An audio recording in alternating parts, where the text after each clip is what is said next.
A focus on the Nini intervenes in the scholarly argument that U.S. popular culture has fetishized and commodified the pain of African Americans.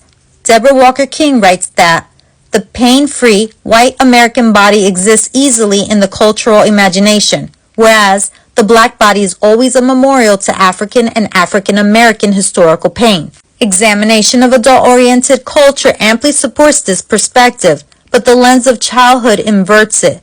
The unfeeling, unchildlike Nini is the mirror image of both the always already pained African American adult and the childlike Negro.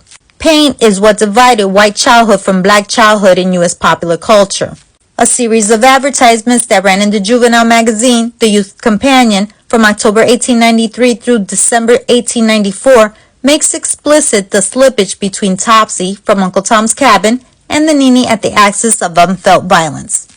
Arnold Printworks, a company in North Adams, Massachusetts, advertised a variety of printed cloth dolls including the Nini. In the eyes of the copywriter, the Nini doll answered and commodified a national desire to commit violence against a representation of an African American child. The advertisement read, "What child in America does not at some time want a cloth dolly? One that can be petted or thrown about without harm to the doll or anything that it comes in contact with. Nini fills all the requirements most completely." By October 1894, the Arnold Printworks revised the advertisement to list the doll under the name Topsy as well as Nini. Topsy may be interchangeable with the Nini, these advertisements suggested, but either is that any white child in America naturally wants to pet or throw about. This advertisement thus exemplifies the merging of Topsy, the Nini, and dollness as varieties of racist denigration with the word. These ideas and identities merge at the point of unhurtability.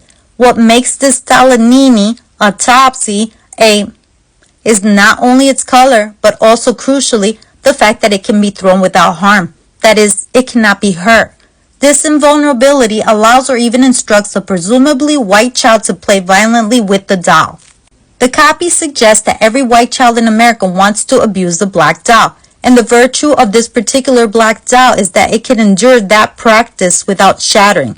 The doll itself, in its materiality, is seen to invite its own abuse. Unrestrained violence against representations of black juveniles was, by the turn of the 20th century, normalized in American popular culture, in advertisements, stage plays, film, material culture, and children's books. The Nini, defined by insensitivity to pain, was among the most common libels against African Americans.